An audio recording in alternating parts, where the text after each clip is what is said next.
నమస్తే, నా పేరు Umamaheswari. Welcome to PMV news channel, ప్రజల కోసం ప్రజల ముందుకి. మన దగ్గర ఇప్పుడు వచ్చినటువంటి అన్నగారు పాలమూరు అండ్ అలాగే హైదరాబాద్ రంగారెడ్డి నుంచి ఎమ్మెల్సీగా పోటీ చేసినటువంటి వ్యక్తి మనతో పాటు ఉన్నారు.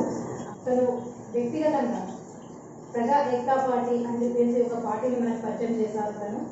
అలాంటి బోనాల శ్రీనివాస్ గారితో మనం ఇంటర్వ్యూ తీసుకుంటున్నాము. ఒకసారి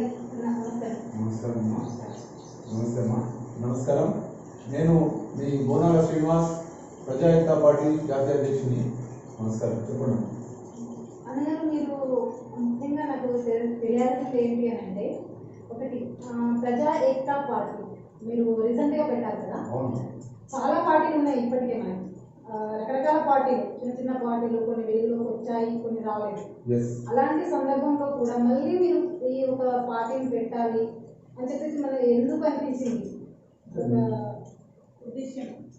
పేట్రియాటిజంలో దేశభక్తి చిన్నతనం నుంచి నేను అవలంబించుకున్నాను. ఏదన్నా మనం కూడా సమాజానికి ఉపయోగపడాలి, దేశంకి మనం ఉపయోగపడాలి, దానికి కేవలం ఒక పొలిటికల్ డయాసే సాధ్యమవుతుంది అనేది నా సర్వేలో నేను చూసుకున్న విషయం. కాబట్టి నేను ఒక పార్టీని ఎస్టాబ్లిష్ చేయడం జరిగిందమ్మా. దానికి ఐ బిలీవ్ ఇన్ యూనిటీ. కాబట్టి ప్రజా ఏక్తా పార్టీ అని దానికి నామకరణం చేయడం జరిగింది. అదే, అలాగే ఇంకొకటి ఏంటి అంటే, అందరూ ఒక పార్టీలో ఒక సింబల్ ఇస్తారు, ఏదో సంథింగ్ వాళ్ళకి నచ్చిన సింబల్ ఎంచుకుంటారు, దానిపైన వాళ్ళు రిజర్వ్ చేసుకుంటారు. అలాంటిది మీరు 3 సింబల్స్ అంటే హ్యాండ్స్ చూపించడమే కాదు, దాంతోపాటుగా అక్కడ సింబల్స్ కూడా 3 ఉన్నాయి. ఆ 3 రకాల సింబల్స్ పెట్టడానికి ఇక్కడ కారణం ఏంటి? అక్కడ మళ్ళీ ఇంకోటి ఏంటి అంటే, అది ఒక ఐరన్ బాక్స్, అలా చిన్న చిన్న వస్తువులు, ఆ వస్తువులను పెట్టాలి అని చెప్పేసి మీకు ఎందుకు అనిపించింది? అలానే ఎందుకు తీసుకొచ్చారు పార్టీ? అయితే అది ఇస్త్రీ పెట్టే మాత్రం కులవృత్తుల సంకేతం అమ్మా. అక్కడ 3 లేవు, 4 ఉన్నాయి. ఒకటి దాగి ఉంది, అది కనిపిస్తుంది, కనిపించడం కాదు, దాగి ఉంటుంది. అది ఏదైతే ఇండస్ట్రియలైజేషన్, ఆ గేర్ వీల్లో ఇండస్ట్రియల్ గేర్ వీల్ ఏమో ఆటోమొబైల్ ఇండస్ట్రీ, ట్రాన్స్పోర్టేషన్ మంచిగా ఉంటేనే భారతదేశం చాలా వృద్ధిలోకి వస్తుందనే విశ్వాసంతో అది చాలా ఇంపార్టెంట్. కాబట్టి మన ఎకానమీకి ఒక మెయిన్ పిల్లర్, అది కూడా ట్రాన్స్పోర్టేషన్ అనేది ఒక మెయిన్ పిల్లర్. కాబట్టి ఆ గేర్ వీల్ పెట్టడం జరిగింది. ఏదైతే industrialization to create employment, industrialization ఎంత అప్డేటెడ్గా ఉంటే ఆ దేశంలో, మన దేశంలో ఉన్న అన్ఎంప్లాయర్స్ కి ఎంప్లాయ్మెంట్ క్రియేట్ చేయొచ్చు అనే ఉద్దేశంతో ఆ ఇండస్ట్రియలైజేషన్ కి సంకేతంగా పెట్టినామమ్మా. ఏదైతే నాగలి, మనది మెయిన్ గా ఫార్మర్ బేస్డ్ కంట్రీ, అంటే అగ్రికల్చర్ బేస్డ్ కంట్రీ మన దేశం. కాబట్టి maximum revenue comes from agriculture sector. దానికి సంకేతంగానే మేము రైతు పక్షపాతిని, దేశం పక్షపాతిని, యూనిటీకి, ఏదైతే మన ఐక్యతను, దేశంలో ఉన్న ప్రజలంతా ఐక్యంగా ఉండాలనే భావన కలిగిన వ్యక్తులం. కాబట్టి అవన్నీ అలా నిక్షిప్తం చేయడం జరిగిందమ్మా జెండాలో. అదే, అలాగే మీరు ప్రజల కోసం మీరు అంటున్నారు కదా, ఇప్పుడు నేను రైతు పక్షం, రైతులను ఉద్దేశించి అక్కడ నాగలేని సింబల్ పెట్టడం జరిగిందని మీరు అంటున్నారు కదా. అలాంటిది తెలంగాణ ప్రభుత్వం వచ్చిన తర్వాత రైతులకి, అంటే నా ఇంటెన్షన్, రైతులకి అయితే ఏ ఉపయోగం లేదు అని నేను అనుకుంటున్నాను. అలాగే అగెన్స్ట్ పార్టీ అభ్యర్థిగా మీ కూడా ఎలా అనిపిస్తుంది? అంటే రైతు పక్షాన ఉన్నాను అంటున్నారు కాబట్టి నేను ఖచ్చితంగా ప్రజా ఏక్తా పార్టీ రాబోయే రోజుల్లో ఖచ్చితంగా రైతుల పక్షాన ఉంటుంది. ముఖ్యంగా దానికి బైఫర్కేషన్, రైతు బంధు అనే పేరు పెట్టింది, కానీ అది ఎక్కడ కూడా నిరుపేద రైతుకు అందుతలేదు. భూస్వాములకు డబ్బులు దోచి పెట్టడానికే ఇంట్రడ్యూస్ చేసిన స్కీమ్ అది. యాజ్ పర్ మై నాలెడ్జ్ భూస్వాములకు లక్షలాది రూపాయలు, వేలాది కోట్లు పనిచేసారు. ఒక్క కుటుంబంలో 15 లక్షలు తెచ్చుకున్న కుటుంబాలు ఉన్నాయి, ఒక్కటే కుటుంబంలో. మీరు రైతు బంధు దాన్ని సారూప్యమే మార్చేసారు. పేద రైతు కోసం ఇంట్రడ్యూస్ చేసి ఉంటే బలపరిచేవాళ్ళం ఆ స్కీమ్, మేము కూడా స్వాగతించేవాళ్ళం. కానీ అది పేద రైతులను సమర్థించే విధంగా లేదు, సపోర్ట్ చేస్తున్నట్టుగా కనిపిస్తలేదు. ఎందుకంటే యాజ్ పర్ మై నాలెడ్జ్ 3 ఎకరాల లోపు, 5 ఎకరాల లోపు రైతులకు అట్లా 2 స్లాబ్లు పెట్టి, 2 రకాల స్లాబ్లు పెట్టి మనం ఆదుకోవచ్చు రైతులు.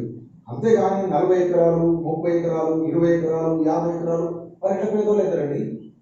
పేద రైతు మీరు రైతుకి ఇస్తారా భూస్వామికి ఇస్తారా? వాళ్ళకి అది క్లారిటీ చేయండి.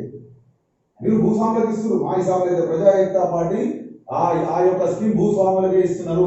మేమైతే రాబోయే రోజుల్లో రైతులు మాకు బ్రహ్మరథం బట్టి ప్రజా ఏకతా పార్టీ కనుక మంచి మెజారిటీ ఇస్తే ఖచ్చితంగా 5-3 లోపల రెండు రకాల స్లాబులు పెట్టి ఖచ్చితంగా పూర్తి స్థాయిలో రైతులు రాజు చేస్తాం. అది మేము రాబోయే రోజుల్లో చూపిస్తాం. ఆ స్కీమ్ కూడా చెప్తాం. మేము దాచిపెట్టడం ఏం లేదు. ఇప్పుడు పాలకులు ముఖ్యంగా ఏం చేస్తున్నారంటే మన మేనిఫెస్టోలో చెప్తున్నారు ఒకటి, తర్వాత చేస్తున్నారు ఒకటి. అట్లా కాదు. మేము ఇది ఇస్తున్నామంటే ఎవరికి ఇస్తున్నామో ముందే చెప్పాలి. ఎంతమంది లబ్ధిదారులు ఉన్నారు అది చెప్పారు. ఇక్కడ కేవలం స్కీమ్ చెప్తారు, ఓట్లు వేయించుకుంటారు, పబ్బం గడుపుతారు. అట్లా కాదు. ఎప్పుడైతే మేనిఫెస్టోలో ఒక రాజకీయ పార్టీ ఏదైనా ఒక స్కీమ్ గురించి చెప్పినట్టయితే దాని లబ్ధిదారులు ఎంతమంది ఉన్నారు, మేము ఎట్లా ఇవ్వగలుగుతాం, అది సాధ్యమవుతుందా కాదా, ఓట్లు వేయించుకోగానే అయిపోదు. మనల్ని నమ్మి ఆ యొక్క మేనిఫెస్టోని నమ్మి ఓట్లు వేసిన ప్రజలకు మనం జవాబుదారీగా ఉండాలి. మనం ఆ విధంగా మనం నడుచుకోవాలి. అలాగే అలాంటి పరిస్థితుల్లో ఇప్పుడు మీరు అంటున్నారు, మేము ఒకవేళ మా ప్రజా ఏకతా పార్టీ ముందుకు వస్తే జనాలు మమ్మల్ని గెలిపించగలిగితే వాళ్ళకి మేము రైతులకి అండగా ఉంటామని అంటున్నాం కదా. అలాంటి సిచ్యువేషన్లో ఒకవేళ మీ పార్టీ ముందుకు వచ్చి ఈవెన్ ఆఫ్టర్ 10 years తర్వాతైనా రావచ్చు, వచ్చిన తర్వాత ఇలాగే జరుగుతుందని ఒక కాన్ఫిడెన్స్ ఎలా ఉంటుందని గారు? ఇప్పుడు 10 acres ఉన్న వ్యక్తి దాంట్లో ఒక 3-4 members ఉంటారు, అది సమానంగా చేయొచ్చు, అలాగే రైతు బంధం తీసుకోవచ్చు. అది వాళ్ళు చేస్తున్నాం. అది టెక్నికల్, అది పరిపాలనా పరమైన అంశం. మేము ఇంకోటి చెప్తున్నాం, మేము అధికారంలోకి రావడానికి 10 ఏళ్ళు పట్టదు. 10 ఏళ్ళు పట్టదు. రాబోయే రోజుల్లోనే ప్రజా ఏకతా పార్టీ ఒక నిర్ణయాత్మక శక్తిగా తెలంగాణలో ఎదుగుతుందనే సంపూర్ణమైన విశ్వాసం కలిగి ఉన్నా. రాబోయే రోజుల్లో ప్రూవ్ కూడా చేస్తాం. మేము చాలా ఇతర పార్టీల నుంచి కూడా మాకు ఫోన్లు వస్తా ఉన్నాయి. మా కార్యాచరణ రాబోయే రోజుల్లో మేము వ్యక్తపరుస్తామమ్మా. తెలంగాణ ఓకే. ఇప్పుడు ప్రతిపక్ష పార్టీ ఉంది అంటే మీరు ఆల్రెడీ మనం పార్టీ పెట్టినామంటే అవతల పార్టీ మనకి అగెనెస్ట్ ఉంటుంది. అలాంటప్పుడు తెలంగాణ పాలనలో అన్యాయం జరుగుతుంది, ప్రతి ఒక్క పేద కుటుంబానికి అన్యాయం జరుగుతుంది అని చెప్పేసి మీరు ఒక చిన్న ఇంటర్వ్యూలో చెప్పారు కదా. అలాంటి సందర్భాన్ని, అలాంటి సిచ్యువేషన్ మీ పార్టీ ద్వారా వాళ్ళకి ఎలా పూర్తి చేయాలనుకుంటున్నారు? మేమైతే రాగానే ఫస్ట్ ఎన్ని పేద కుటుంబాలు ఉన్నాయి అది సర్వే చేపిస్తాం. వాళ్ళు సకల జనుల సర్వే పేరుతోని ఓట్ బ్యాంక్ ఎంత ఉందో తెలుసుకున్నారు. కానీ పేదోళ్ళు ఎంతమంది ఉన్నారు, మనం పేదలకు ఉపయోగపడే స్కీమ్లు ఏవి ఇంట్రొడ్యూస్ చేద్దాం, ఆ దిశలో వాళ్ళు ఆలోచించలేదే. అది చాలా బాధాకరం. మా పార్టీ ప్రజా ఏకతా పార్టీ రాబోయే రోజుల్లో ప్రజలు కనుక బ్రహ్మరథం పడితే ముందు పేదోళ్ళు ఎంతమంది ఉన్నారు, మేము 5 ఏళ్ల తర్వాత ఎంతమంది జీవితాలు ప్రజా ఏకతా పార్టీ అధికారంలోకి వచ్చినాక మార్చగలిగిందో గణాంకాలతో సహా మేము చూపెడతాము. మా తర్వాతనే దాని తర్వాత ఎలక్షన్స్ పోతాము. అలాగే ఇప్పుడు పేదవాళ్ళు ప్రతి నాయకుడు అనే మాట అదే. కాకపోతే అంటే కొందరు అప్పుడు చేసి ఉండొచ్చు గతంలో, కానీ ఇప్పుడు వచ్చిన మన ఈ రాజకీయం ఎలా ఉంది అని అంటే వారసత్వ లక్షణాలతో ముందుకెళ్తుంది కదా. దానిపైన మీరు ఏమైనా కామెంట్ చేయాలి? గత ప్రభుత్వాలు పేదలకు చేయలేదంటేనమ్మా, పూర్తి స్థాయిలో చేయలేదు.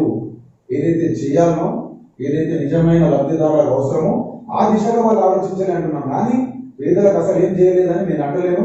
గత ప్రభుత్వాల్లో పేదలకు చేసిన కానీ క్లారిటీ లేదు. ఇంకోటి, ఏదైతే మీరు ఫ్యామిలీ అంటున్నారో వంశపారంపర్యంగా అట్లా రాదు. ఎవరికైతే నాయకత్వ లక్షణాలు కలిగి ఉంటారో వాళ్ళే నాయకత్వాన్ని చేజిక్కించుకోగలుగుతారు. కానీ కేవలం ఒక ముఖ్యమంత్రి కొడుకైంది కాబట్టి ఆయన మినిస్టర్ అయిపోవడము, లేదా ఒక ప్రధానమంత్రి అయిన చరిత్ర ఉంది ఆ ఫ్యామిలీకి వెళ్ళి కాబట్టి వాళ్ళు మంత్రి అయిపోవడమో జరగదు. మేమైతే వారసత్వ రాజకీయాలకు వ్యతిరేకం కాదు. వారసత్వ రాజకీయాలు కూడా ప్రజా ఏకతా పార్టీ స్వాగతిస్తుంది. ఎందుకంటే until and unless a person possess a political quality, a political knowledge, he cannot adapt the administration. ఎమ్మెల్యేగా గెలవలేడు, ఎంపీగా కాలేడు. ఆ నాయకత్వ లక్షణాలు ఉంటేనే, ఆ ఫ్యామిలీ నేపథ్యం ఉన్నా కూడా, కుటుంబ నేపథ్యం ఉన్నప్పటికీ నాయకత్వ లక్షణాలు కలిగి ఉన్నోళ్ళే రాజకీయాల్లో రాణించగలరు. అది మా సంపూర్ణమైన విశ్వాసం. అంటే ఇంతకు ముందు కూడా చాలా సందర్భాల్లో కేసీఆర్ చెప్పిన సందర్భాలు ఉన్నాయి. అంటే మన కుటుంబానికే కాదు, ఒక కింది స్థాయి వాళ్ళని, అక్కడ కూడా ఉన్న నిరుపేదలను కూడా ఈ సీఎం కుర్చీలో కూర్చోబెట్టే శక్తి ఓన్లీ రాజకీయ నాయకులకే అంటే ఆ వేలో వచ్చిన వాళ్ళు ఆ రకంగా ఆలోచించొద్దు, ఇలానే చేయాలి అని చెప్పిన సందర్భాలు చాలా ఉన్నాయి. కానీ అది అక్కడ సాధ్యం కాలేదు కదా అని చెప్పి జనాల ఉద్దేశం. సరే మా పేదలను కుర్చీ మీద కూర్చోబెట్టేది అనేది ఆలోచిద్దాం, నో ప్రాబ్లం. చాలా సంతోషం అలాంటివి జరిగితే. కానీ ముందు ఏదైతే దళితుడే సీఎం అన్నాడు కదా, మళ్ళీ ఎక్కడ దళితులు కూర్చోబెట్టేది? దళితుల్ని ఎక్కడ కూర్చోబెట్టారు? పేదలను కూర్చోబెట్టేది. అలాంటి మహానుభావుడు వస్తే చాలా సంతోషిద్దాం, స్వాగతిద్దాం. పేదలను ముఖ్యమంత్రి సీట్ మీద కూర్చోబెట్టే వ్యవస్థ ఏర్పడినాడు, ఫస్ట్ సంతోషించేది నేనే అమ్మా. కానీ ఏదైతే దళితుల్ని తొలిసి ముఖ్యమంత్రిని చేస్తా అన్నారు, అది చేయలేకపోయారు. మీరు పేదలను ఎట్లా కూర్చోబెట్టారండి? అది ఎట్లా నమ్ముదాం మనం? క్వశ్చన్ కూడా అదే, ఆయన చెప్పిన మాట ప్రకారం చేయలేదు కదా.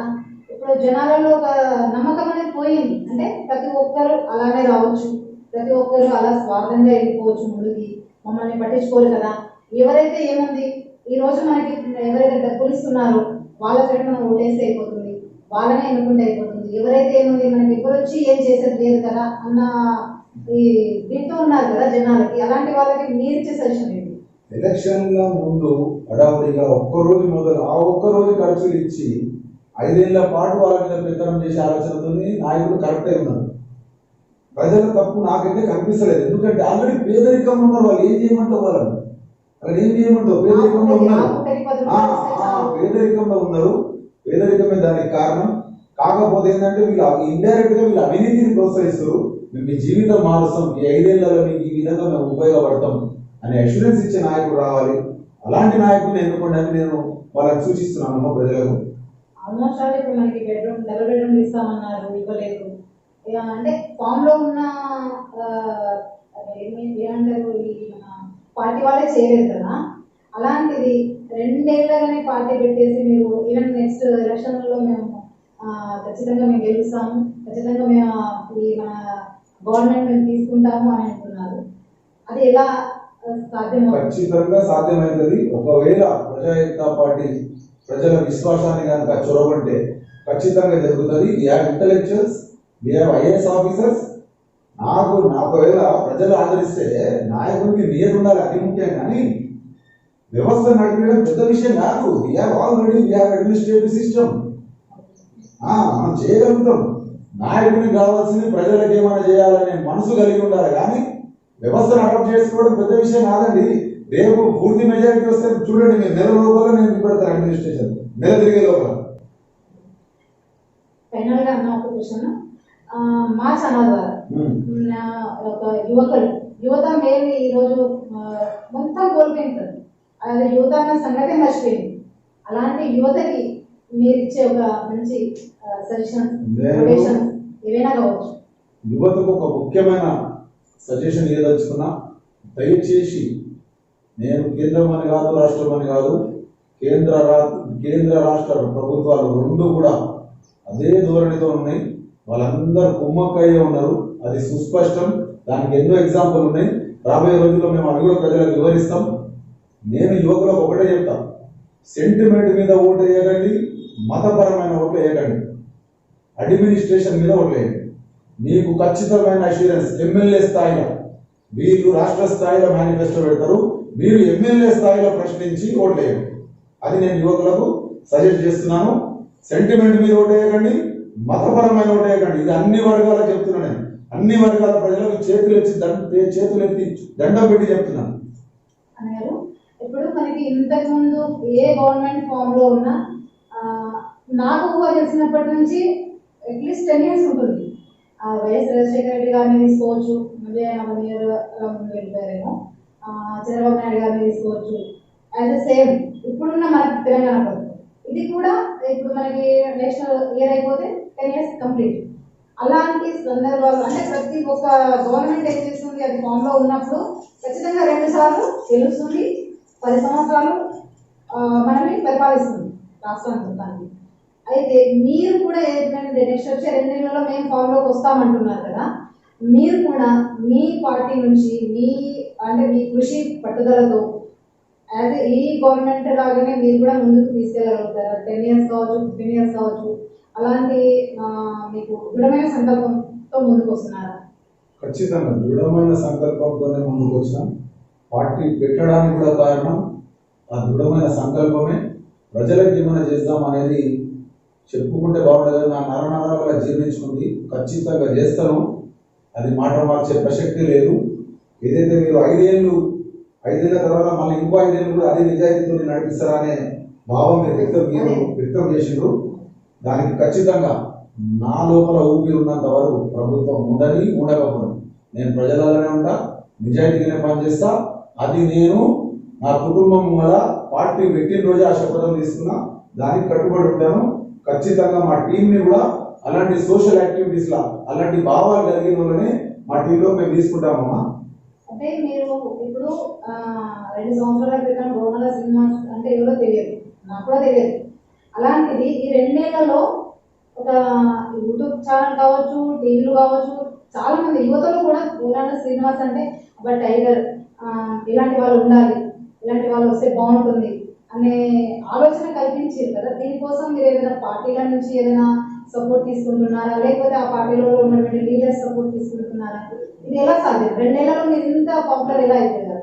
నా గాడ్ ఫాదర్ ప్రజలమ్మ సంపూర్ణంగా నేను చెప్తున్నాను. నా మనసులో ఉన్నమాట, నేను 2 ఏళ్లలో ఈ స్థాయికి ఎదగడానికి సంపూర్ణంగా కేవలం ప్రజల విశ్వాసాలు, ప్రజలే కారణమమ్మా. ఆ యువకులకు నేను చేతులెత్తి నమస్కరిస్తున్నాను, ఆ ప్రజలకు నేను చేతులెత్తి నమస్కరిస్తున్నాను.